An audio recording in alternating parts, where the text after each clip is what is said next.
lesson is all about value. Value is dark and light in a drawing. You can't have light without dark, and you can't have dark without light. So this particular lesson is going to explore some shading techniques and how to control those darks and lights with the point of your pencil.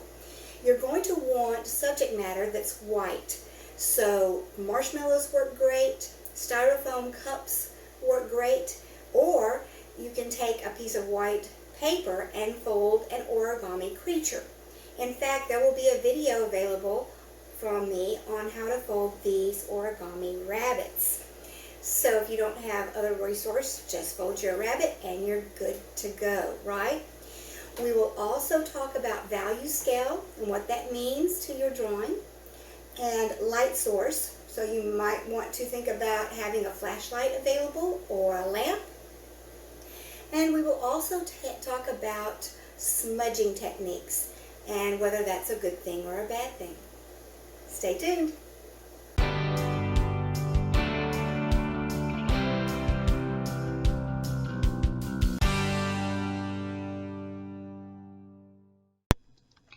You want to have a grid with about 9 boxes. The first box will remain white because that indicates your lightest area. Now, hold your pencil at the very tip of the pencil and very lightly shade in the second box. You're going to use a little bit more pressure for the third box so that each time you lay in your values, they should increase with darkness.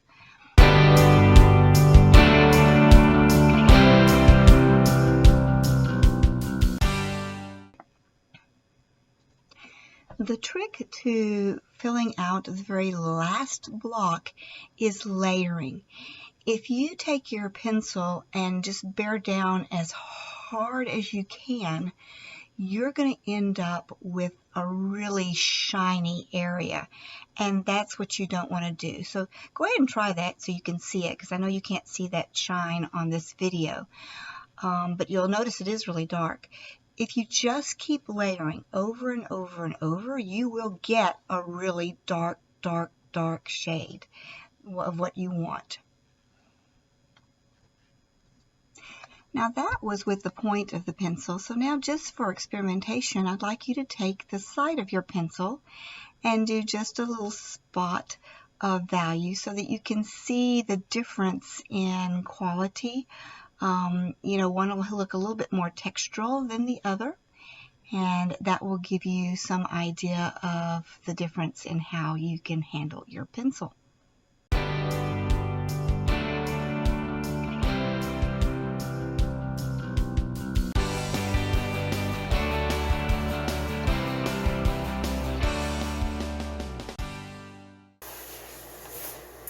Alright, so now that we have our value scale, we're ready to begin the idea of shading. Now, most of you will have only a number 2 pencil. Let's start with a brief discussion about pencils, art pencils.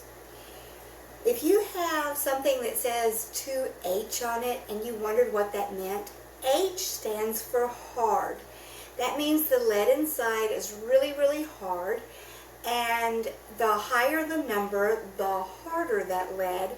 And because the lead is hard, it's going to make a really light line. So it's a great tool for when you're first drawing to lay out your drawing, your line drawing with the lighter pencils. The 4Hs, 3Hs, 2Hs. They make a 9H, but I don't know that that would be necessary. And then they have something called B. So let's say you have a 4B at home and you wondered what that was. B stands for black. It also stands for, or will indicate, the softness of the lead. The softer the lead, the blacker the mark will be that you can make with that pencil, right? So if you have a, let's say, an 8B, that's going to be pretty dark. If you have a 2B, that's going to be darker than your number 2 pencil.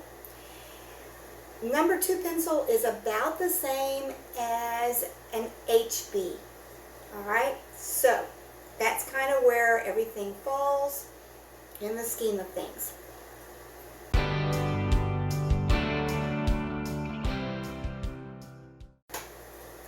So now that we've had our discussion about pencils and what that all means, we're ready to really dive in.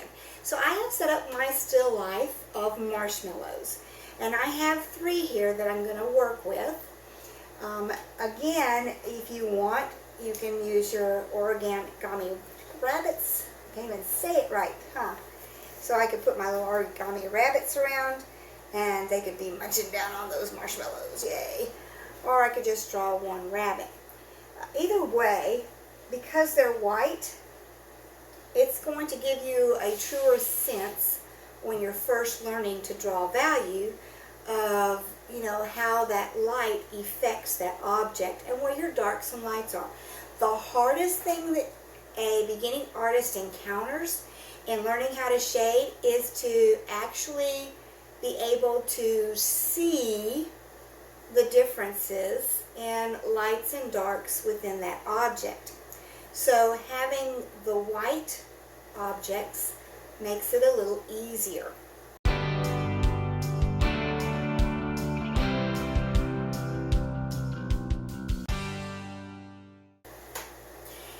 Now what I want to do is I want to draw very loosely and very lightly the outline of these objects and kind of lay it out, right?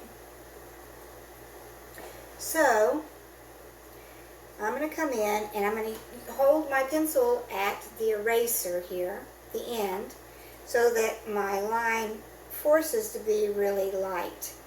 And you might not actually be able to see this. I'll take a photograph here in a minute so you can see how light that is.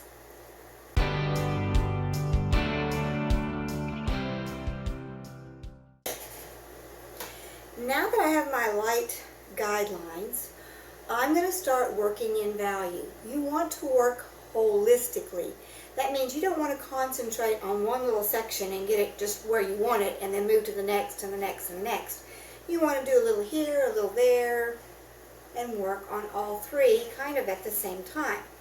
So the trick is to kind of pinpoint where your bright lights are. In my case, my brightest areas are right here on the top of these marshmallows, especially this one right here.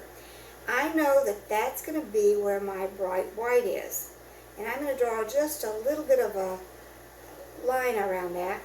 And then I'm going to come over and I'm going to use the point of my pencil because I like the way that works. And very gently start putting in my lightest values. Okay? And really and truly, your lightest values are the hardest to control. It gets a little bit lighter here. What happens is that light is hitting and then it hits the surface here and it bounces back up. So there's even a little area that's a little bit brighter than this part right here. That's a little bit darker. So I'm going to come in and make that just a little darker. Now you'll notice as you're shading that you're getting lines with your shading. If you go back over it very lightly the other direction, it'll kind of smooth it out. This is what's called controlling shading with just the point of your pencil and not using any smudging.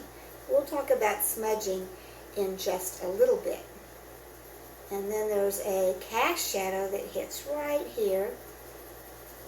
I'll put that in. And then this marshmallow back behind here. He's going to be obviously a tad darker than these others because he's back behind and I want to show that they are in front.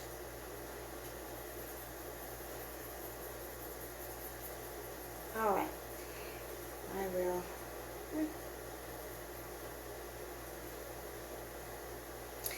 You want to look at your cast shadowing as well. There's all kinds of cast shadowing that are happening here because Yes, I have a single light source for myself. Because I'm videoing, I also have a light coming from over here, and then one back over here. And then I also have a window. So I'm getting more than one light source. But for the most part, this will give me, if I can kind of ignore some of this, it'll give me my cast shadows. So I'm going to lay that in and lay that in. Alright, so now I'm going to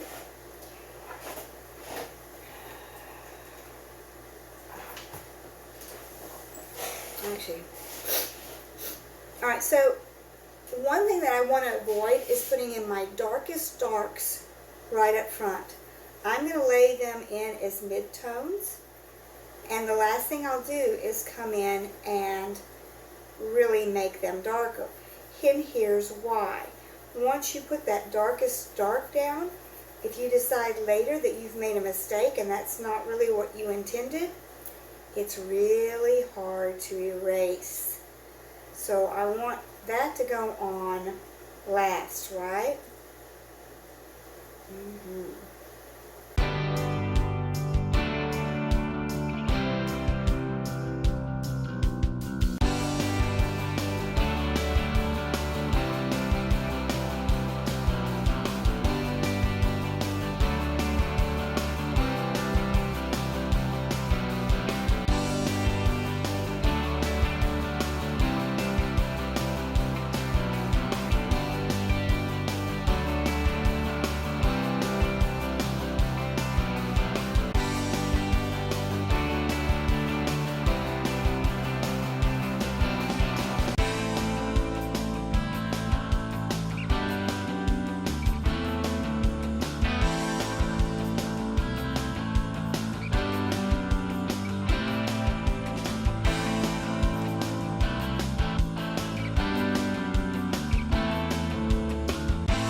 Now that you have finished shading your marshmallows or your white object, and you've used just the point of your pencil, we can start talking about smudging. Some artists think that that's a great way to smooth out some of your strokes that you've done. Other artists think that it's more important to control what you do with shading with just the point of your pencil and not to smudge at all. I think it's personal preference, and it may depend on the technique and what you're trying to accomplish as to whether it requires you to smudge or not. Now, let's say that you are one of those that likes to just use the point of your pencil, but you have some rough areas. If you hold it at the eraser part of your pencil and very lightly go stroke back over some of your strokes, it will smooth out those areas, okay? Now, you can buy a shading stump, like so, and they're great for working around, especially because they have this point here. They're great for getting into those corners and crevices, and you can just kind of go over that shading and smoothing things out, right? One of the things you never ever want to do is use your finger. Beginning artists tend to think that that's what they need to do, and they use their finger and they push that graphite around. But your finger has oils, okay, in your hand that will transfer to the paper. And those oils will pick up dirt really quickly. If you have graphite on your finger from doing that, you can get fingerprints all over your drawing and ruin a really good drawing. And over time, those oils from your finger will brown and turn dingy, and that will ruin your drawing as well. And once you get those oil areas on your paper, it's really hard to erase. Alright, let's say that you don't have the shading stump at home. Then you can use a paintbrush. And it's one of my favorite tools for blending out and softening your graphite. You want one that has sort of stiff bristles, but not too stiff. Like, you don't want them scratchy, right? But you don't want something that's going to just flop over. And if you just kind of go in little circles like so, it will really soften out the areas and look really nice in the end. Okay? Then the other option is, of course, a piece of toilet paper or tissue that you can kind of wrap around your finger like so. And this works really good for large areas. Like, say this background right in here. Now, sometimes what happens when you're doing this is you knock some of that graphite into an area where you don't want graphite. So you might have to clean up an edge. And this will give you a nice, bright, crisp edge, which is cool. Like so.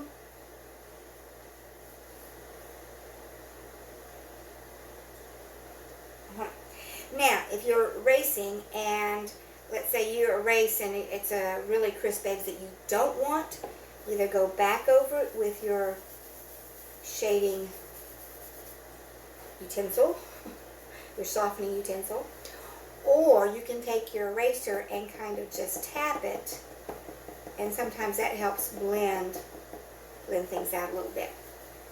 Anyway.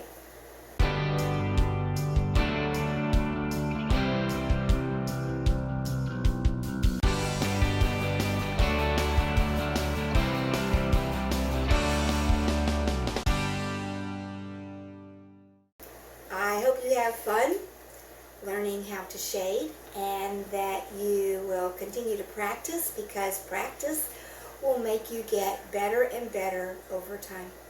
Thanks for joining.